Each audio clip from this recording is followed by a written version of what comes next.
हम गीता महात्म्य में से आज 8 और 9th वर्स डिस्कस करेंगे, जिसमें बताया जा रहा है कि कौन व्यक्ति जो गीता पढ़ रहा है वह कौन है, उसको क्या कहा जाता है, और जो गीता नहीं पढ़ता है वह कौन है।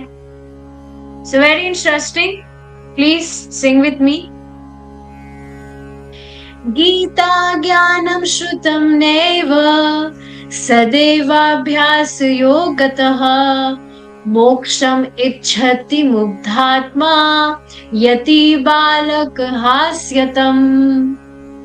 गीता ज्ञानम श्रुतम नैव, जो व्यक्ति कभी भी गीता के ज्ञान को नहीं सुना है, श्रुतम नैव कभी नहीं सुना है, सदैव अभ्यास योगतः और हमेशा योग के अभ्यास में लगा रहता है या लगा है, पर गीता का ज्ञान उसने कभी भी नहीं सुना। योग का अभ्यास, अष्टांग योग, ये योग, ऐसे ध्यान करना, ऐसे आसन लगाना, सब कुछ कर रहा है, पर गीता का ज्ञान उसने कभी नहीं सुना। मोक्षम इच्छति मुग्धात्मा, और वह मोक्ष की इच्छा रखने वाला है। ऐसा व्यक्ति जो मोक्ष की इच्छा रखता है वह वास्तव में मुग्ध आत्मा है, यानी कि मोहित है। मोहित का मतलब क्या है? He is bewildered। जैसे कोई भी व्यक्ति, आप सोचिए कुछ भी वो काम कर रहा है पर बिल्कुल जैसा उसको करना चाहिए उसका ऑपोजिट कर रहा है, तो आप उसको क्या कहेंगे? जैसे सपोज करिए किसी माता जी को कहा गया कि आप हलवा बनाइए, तो अब हलवे में जो भी शीरा होता है उसमें क्या डलता है? मिठास के लिए मीठा बूरा डलता है, इफ यू नो बूरा, पाउडर शुगर। लेकिन वो पाउडर शुगर की जगह सॉल्ट डाल दिया उन्होंने, दिखने में जो बूरा जैसा ही होता है। तो क्या ऐसा नहीं कहा जाएगा, अरे आप माता जी क्या आपको शीरा बनाना नहीं आता, पूरा इसको खारा बना दिया आपने? आप लगता है आप मोहित है, बिल्कुल मोहित मतलब बिवर्डेड, पता ही नहीं है कि क्या करना है, करना कुछ और है पर ध्यान कुछ और है, तो कहीं और है तो कुछ और कर दिया। तो मोहित मतलब ही इज बिवर्डेड। यति बालक हास्यतम। अब देखिए यति का मतलब क्या होता है?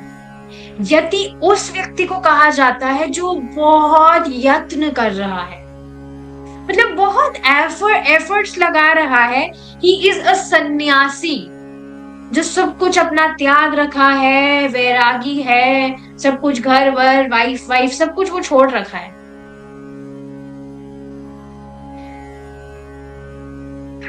And he is following everything, लेकिन फिर भी मतलब ही हैज क्विट एवरीथिंग और वह मोक्ष प्राप्त करने के लिए सारे यत्न कर रहा है, लेकिन उसने क्या नहीं किया? गीता का ज्ञान नहीं सुना है। तो बालक हास्यतम, तो वह बिल्कुल बालक के समान है और वह हंसी का पात्र है, क्योंकि वह वास्तव में मजाक कर रहा है।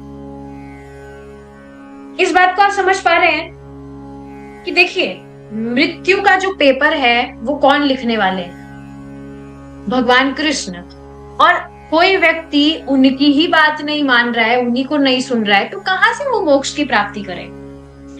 जैसे आप एग्जाम के लिए प्रिपरेशन कर रहे हैं, पर जो टीचर पढ़ा रहा है, टीचर की आप एक भी बात नहीं मान रहे, आप टीचर के को सुनते नहीं है, आप उसकी क्लास कुछ अटेंड नहीं करते हैं, तो क्या आप कभी एग्जाम में पास होंगे? तो ये बिल्कुल बालक के समान वाली बात नहीं हो जाएगी कि अरे क्या तुम बचपने में हो? हंसी का पात्र नहीं हो जाएगा वो व्यक्ति। तो यही चीज यहाँ पर है कि वो व्यक्ति सन्यासी है, बहुत यत्न कर रहा है, लेकिन वो वास्तव में मजाक कर रहा है। मोक्ष की प्राप्ति कर रहा है और गीता नहीं पढ़ रहा है। तो ठीक है, यहाँ पर हमने समझा कि जो व्यक्ति गीता नहीं पढ़ रहा है वो किस तरह से हंसी का पात्र है। गीता नहीं पढ़ रहा है फिर भी मोक्ष का अभिलाषी है, तो वह हंसी का पात्र है। अब आगे वाला श्लोक देखिए, जो गीता पढ़ रहा है वह व्यक्ति कौन है? ये शृण्वन्ति पठन्त्येव गीता शास्त्रम अहर्निशम न ते वै मनुष्या ज्ञेया देवरूपा न संशयः। ये शृण्वन्ति पठन्त्येव, जो भी इसको सुनते हैं, किसको सुनते हैं? गीता को, और उसका पठन करते हैं। ये शृण्वन्ति पठन्येव, शृण्वन्ति जो सुनते हैं और जो पठन करते हैं, मतलब पढ़ते हैं। गीता शास्त्रम अहर्निशम,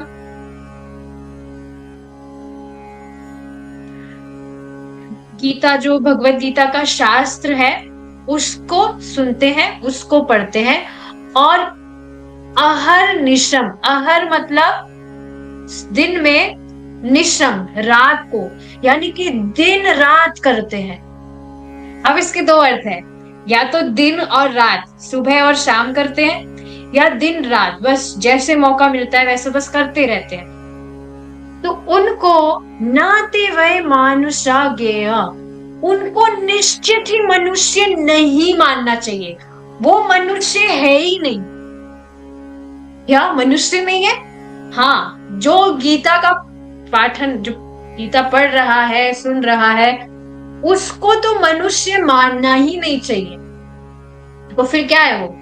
देव रूपा न संशयः, वह देव रूप है, देवता है, मतलब देवता के रूप में है, और इसमें कोई संशय नहीं है। देखिए ये बिल्कुल भी एग्जैजरेशन नहीं है, ये बात समझनी चाहिए। स्वयं श्रील सूत गोस्वामी जी इस तरह से कह रहे हैं, जो व्यक्ति गीता का पाठ कर रहे हैं, गीता का पाठ कौन करेगा? जिसको सहज श्रद्धा होगी कि भगवान कृष्ण भगवान है और मुझे उनकी भक्ति करनी है, मुझे उनकी सेवा करनी है, वो इस तरह से पढ़ेगा। तो जिसकी इस तरह से रुचि है वह मनुष्य है ही नहीं, वह देवता है। और ये बात समझनी चाहिए, जो व्यक्ति इस तरह से प्रामाणिक रूप से भगवान कृष्ण की सेवा करता है, भक्ति करता है, वह व्यक्ति देवताओं के द्वारा भी पूज्य है। देवताओं को बहुत आशीर्वाद उस व्यक्ति को मिलता है, भगवान का तो मिलता ही है। तो ये है। अब आगे वाले श्लोकों में हम डिस्कस करेंगे कि जो व्यक्ति गीता नहीं पढ़ते हैं उनका क्या होता है।